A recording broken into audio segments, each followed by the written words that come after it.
I'm Kevin Goodman. And I'm Stacy Goodman. We are with the Goodman Team. That's right. eXp Realty. Yep.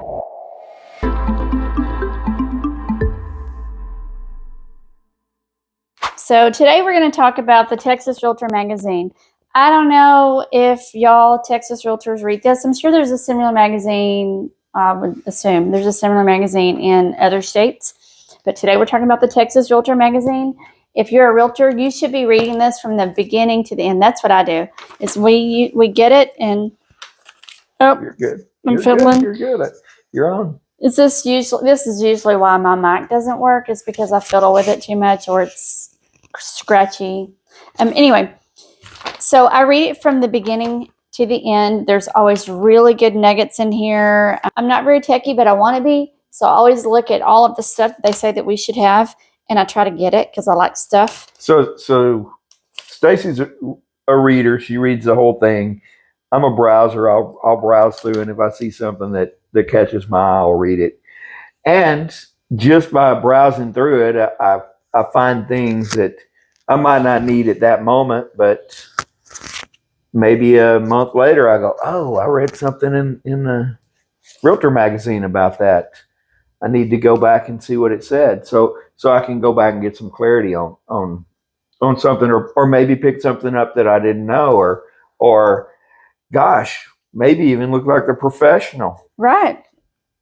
Imagine that. Imagine that. So today what caught our attention were some changes and new laws.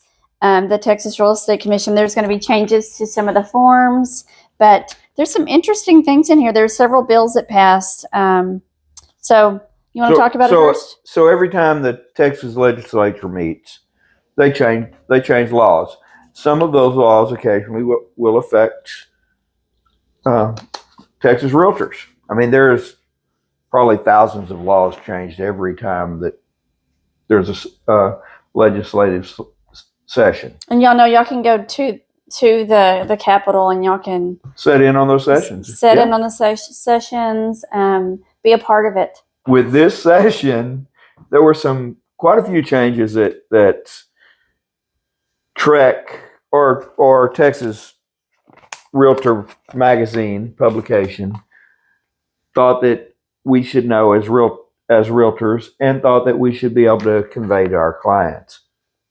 So one of the big changes that caught my eyes is, and I actually called Trek about this morning. Mm-hmm. Now, it's a broker decision, and everything along these lines hinges on your broker. Now, some of the laws, like changes to the contract or changes to the forms, those are less of a broker decision and have to be complied with. Now,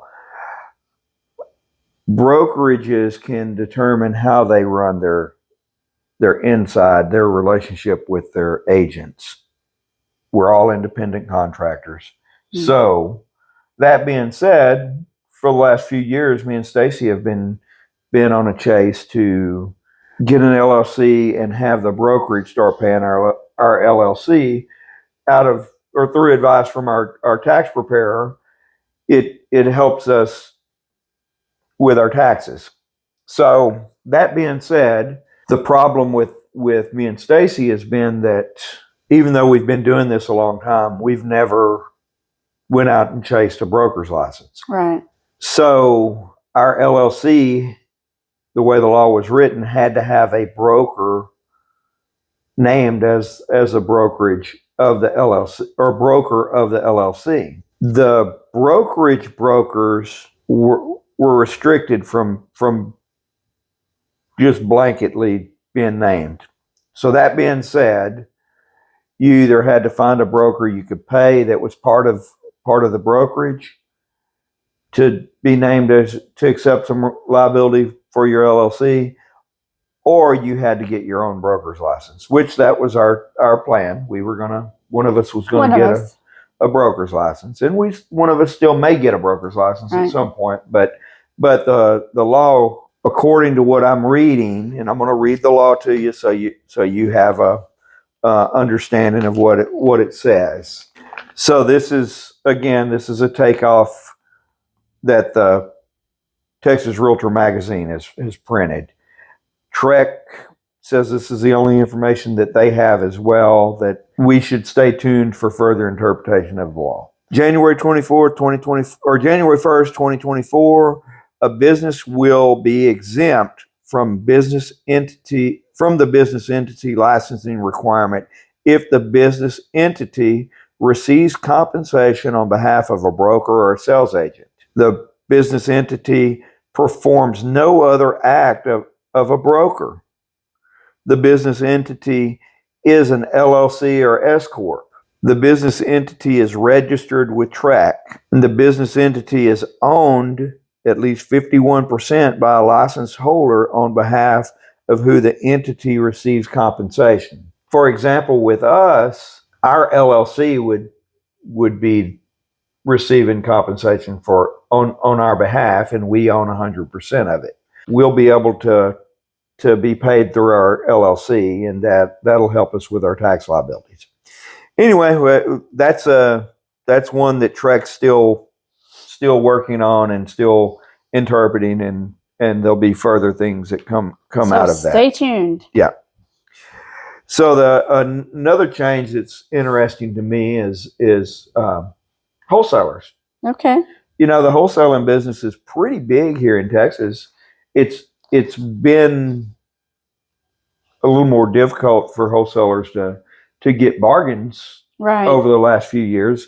But as things slow down and sellers get back into the normal market where it may take a little longer to sell, they may entertain a cash offer that's at a discount from a wholesaler or from an entity that's claiming that they're willing to buy. Now, the problem with wholesalers is that they put it out there, and if they can't sell that paper, then typically, unless it's a phenomenal deal, they don't buy it. Right. It ties up the property. It ties up the seller. They can't sell with anybody else. So anyway, the bigger part, wholesaler had to disclose to the buyer in the past that they were selling a wholesale property, or the property they were selling, they weren't actually the owner on. And this sounds crazy, but now that wholesaler also has to disclose to the seller that they're not actually purchasing the property, or that they're engaged in the practice of wholesaling. So a lot of sellers, most of them thought that it created an obligation for the buyer to actually complete the purchase, where a lot of those wholesale contracts are written where the buyer has a certain amount of time. And the last one I read was last week. The buyer had up until the closing date to back out, which is crazy. So we, as agents, call that unrestricted right to terminate. And that's a paid for right in the TREC contract. But the wholesale contract that I read, there was no earnest money, no option money. Even though it was a shorter option period, there was verbiage in the contract that specifically said that up until the closing date, the buyer had an unrestricted right to terminate, meaning that they weren't obligated to the contract. So what would happen in many cases with those type contracts, wholesaler gets a contract signed and or assigns. They've got a whole list of investors or real estate agents or people engaged in the practice of buying and selling real estate. They'll send it out via text, and I get hundreds of texts a week from wholesalers or from people that are saying they've got cash deals. What would happen is the wholesaler, if they couldn't find somebody that would buy that, they'd just walk away, and the seller would still be trying to sell their property. So I'm glad that our lawmakers saw that there was a hole in that, and they're kind of closing that hole up. It may not be good for certain people's business practice, but I think for the general public, it's probably a good disclosure that, or a good thing that wholesalers now have to disclose that they're engaged in. Well, what else is in this magazine? All Let's sorts of see. stuff. All sorts of Change laws. to property management, like eviction, source of funds, service animals. So the service animal one, that's a pretty interesting read. So as of right now, I don't remember when that passed. So with these laws, some of them, depending on how much percentage of lawmakers that voted for a law, some of those laws go into effect immediately, and some of September them. 1st, 2023 is when this one goes into effect. Okay, well, some of them go into effect immediately as soon as they're voted on because of the way the way our Texas law works. Some of them go into effect at a future date, and those dates are generally September 1st or January 1st. Hey, So the one with the service animals is September 1st, right? and it says that you actually got to have a legitimate service animal, or you can face charges, misdemeanor charges of representing your animal as a service animal when it's not, to circumvent the monthly fees and such that are associated, the many property owners associate with just pets. So I'm reading here in the Texas Real Estate Commission, there's also, it talks about exceptions for military spouses to obtain an occupational license. It says it also includes, it was just for spouses, now it includes the military service members. Yeah, That's pretty cool. So and again, this is one that if it affects you, you should look into it more. But whatever the law was, where if you were a military spouse, you could get a Texas real estate license. Another thing is, it says the Texas Real Estate Commission's license holder information will now be confidential. This includes your home address, telephone numbers, email addresses, and other personal information that was formerly on the website. Now, apparently, it's not. So there's no more public records or open records through TREC regarding the real estate, the realtors. The personal information of a realtor. So right, personal information is not on there. Right now, you could look at TREC and search my name or search any agent's name and get their license number, their email address, their phone number, their home. Many times their home address. I know. So well, it's because it's where the realtor has their mail go. Yeah, it's where they're sending stuff. Some agents choose to have it go to the brokerage. Some agents choose to have it go to a PO box. Some agents choose to have it go to their home. So now with this change, whenever it takes effect, it says September 1st. So September 1st, it'll no longer be available. Did I mention the seller's disclosure is changing? Seller's disclosure notice, which all brokerages are, I'm sure, anytime there's a change, we all get notice. Make sure that you pay special attention to this. This form is changing. That form is changing. There's classes on it. There's training. But right now it's the seller's disclosure notice regarding info on gas piping. This is as of September 1st. So here in Texas, a few years ago, we had some incidents where houses were exploding because of natural gas leaks. It says the sellers have to disclose if they have the following type of gas piping: fuel gas, black iron, corrugated copper, or stainless steel pipe. Yeah. So many times you may not know, but most of the time you go out and look at the meter and see whether or not it's black pipe or poly or what kind of pipe it is. So they're basically saying, hey, you need to, as a seller, you need to be telling your buyers what kind of pipe it's ran through the house. Did we mention about the mud? We did not. Okay, so as of June the 18th, 2023. So that one's already in effect, and you should know. You want to read that? It says that there's mud notice updates. Apparently, there's additional notices that are required to go with those. Right. So sellers were already required to provide potential buyers a notice that when their property is located within a mud. The new law modifies the content that must be in the notice. Since the bill passed, so this is the one that passed by more than 2/3. It went in effect immediately. The revised notice separately lists the property tax and property tax assessments levied against the property for greater clarity. So if you're in a MUD, you get an extra tax Right. that's basically funding the MUD, helping pay for the infrastructure of that MUD district. So as there's improvements made, or as those bonds are paid back, there's some. Let's see. So the provision also lists the amounts of the bonds that have been issued by the MUD. Right. And the type of facilities that the bonds covered. So as those bonds are paid back, that MUD fee could actually go away if there's no improvements.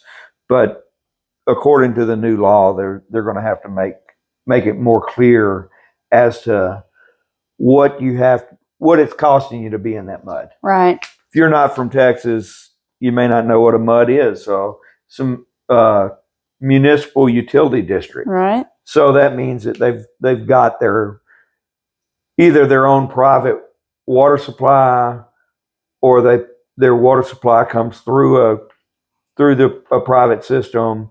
Their sewer could come through it, could be part of a MUD. Even runoff water could be part of a MUD. So Right. how you're handling that runoff water could be subject to a MUD district or a MUD tax. So there's other laws that are being there's changes to laws for HOA, homeowners associations. There's fair housing discrimination. That one's being changed a little bit. So that was an interesting one, Right. the fair housing. So as an agent, you know all the protected classes, but Texas has tied this additional law to hair texture, and that was done through what Texas is called the Crown Act. Right. So I've been reading about the Crown Act now for roughly a year, and it more affects hairdressers. Different races have different hair textures.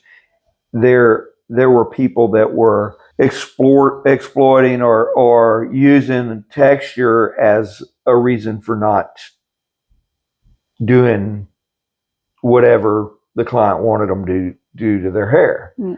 Texas said, well, it's somebody's workaround about being discriminatory.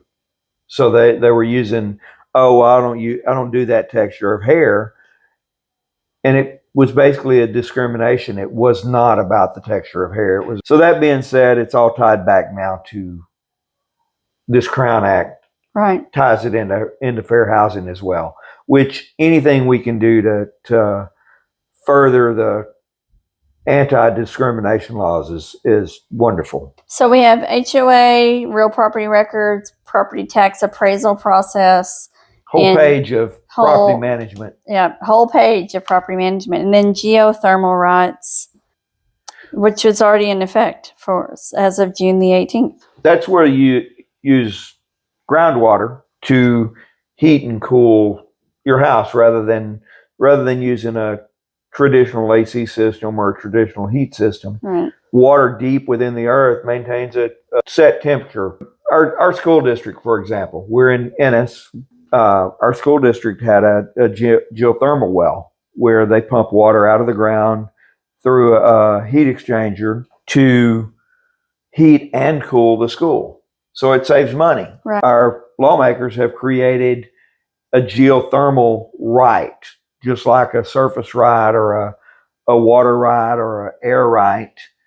Now we've got a geothermal right. Somebody will capitalize on that. That may complicate things. Oh, it'll definitely well, T-Bone Pickens has been buying up land and severing the water rights for years. Mm. And at some point, his ancestors will make a lot of money on the on the water rights he owns, because as you know, as we grow, our demand on our water supply Right. grows with us. So at some point, we're going to have to figure out our water issue. I see a class or a training on that. Absolutely. Soon. Okay, well, I think that we have talked about the Realtor Magazine. Honestly, if y'all aren't reading this, I'm not saying you have to read the whole thing. That's just me. I like to see. Stacy's a reader and I'm a browser, so I'll browse through. It might be 2 months later and I'll go, oh, I read something about that, and I'll go back to the book, search the magazines or Google it online, and then I can go back to it. But at least I'm making myself aware of changes or technology that's coming out or things that are being introduced. So my challenge to each of you agents out there watching this is at least browse through it, know what your associations, whether it's NAR or TAR. TAR is Texas Association of Realtors. And I'm sure your state, if you're not in Texas, your state's got an association of realtors.